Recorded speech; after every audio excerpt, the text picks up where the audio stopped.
Sherlock Holmes and I had no difficulty in engaging a bedroom and sitting room at the Crown Inn. They were on the upper floor, and from our window we could command a view of the avenue gate and the inhabited wing of Stoke Moran Manor House. Do you know, Watson, I really have some scruples as to taking you tonight. There's a distinct element of danger. Can I be of assistance? Your presence may prove invaluable. Then I shall certainly come.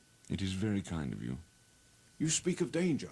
You have evidently seen more in these rooms than was visible to me. No, but I fancy that I may have deduced a little more. I imagine that you saw all that I did. I saw nothing remarkable save a bell rope. And what purpose that could answer, I confess, is more than I can imagine. You saw the ventilator also. Yes, but I do not think that that is such a very unusual thing to have a small opening between two rooms. It was so small that a rat could hardly pass through. I knew that we should find a ventilator before we ever came to Stoke Moran. My dear Holmes? Oh, yes, I did. But what harm can there be in that? Well, there is at least a curious coincidence of dates. A ventilator is made, a cord is hung, and a lady who sleeps in the bed dies. Does that not strike you as strange, Watson? I cannot see any connection. Did you observe anything very peculiar about the bed? No. It was clamped to the floor.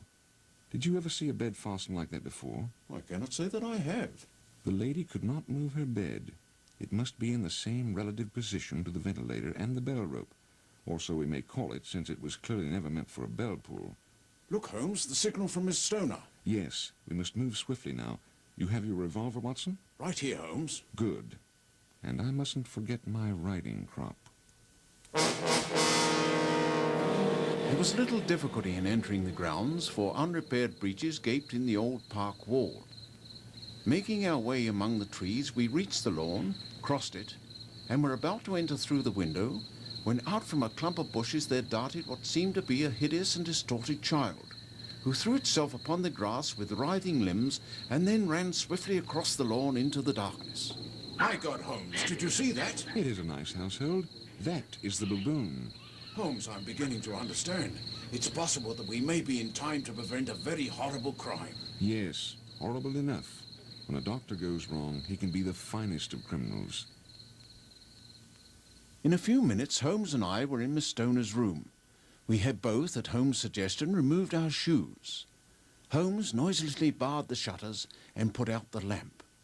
Then, creeping up to me and making a trumpet of his hand, he whispered into my ear, so gently that it was all I could do to distinguish his words.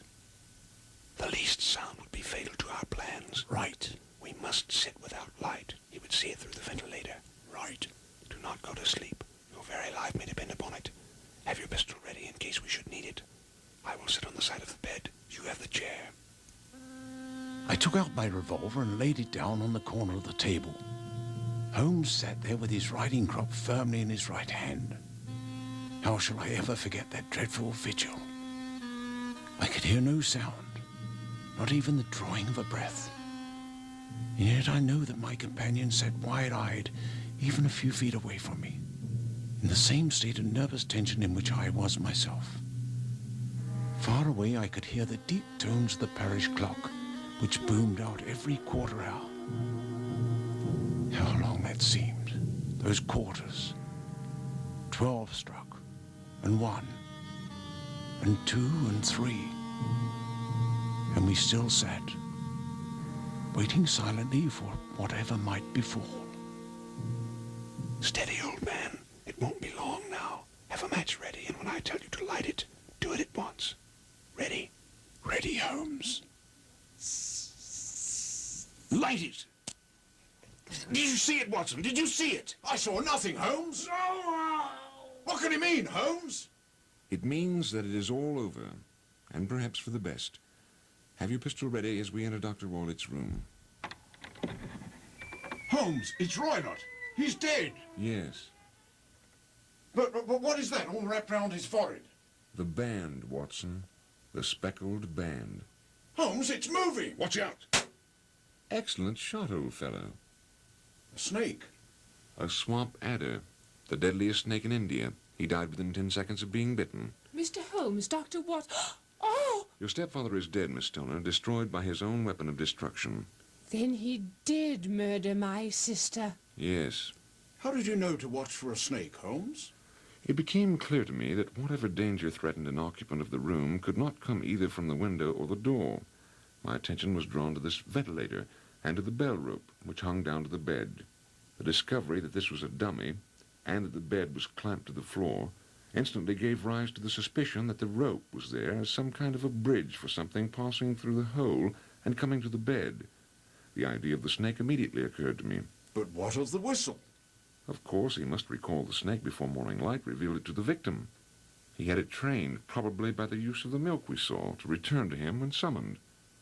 He would put it through the ventilator at the hour he thought best, with a certainty that it would crawl down the rope and land on the bed.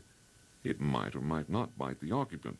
Perhaps she might escape every night for a week, but sooner or later she must fall victim. Well, I'm glad you had the foresight to bring the riding crop, Holmes. Yes, when I heard the little creature hiss, as I have no doubt that you did also, I instantly attacked it. With the result of driving it back through the ventilator. And also with the result of causing it to turn upon its master at the other side.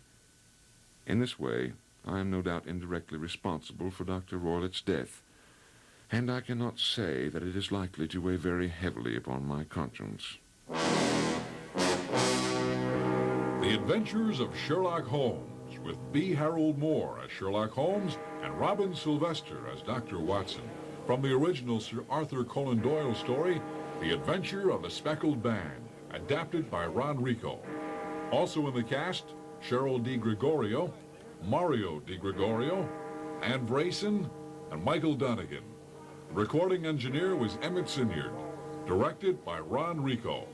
The Adventures of Sherlock Holmes, a Baker Street production. This is Ray Mesa.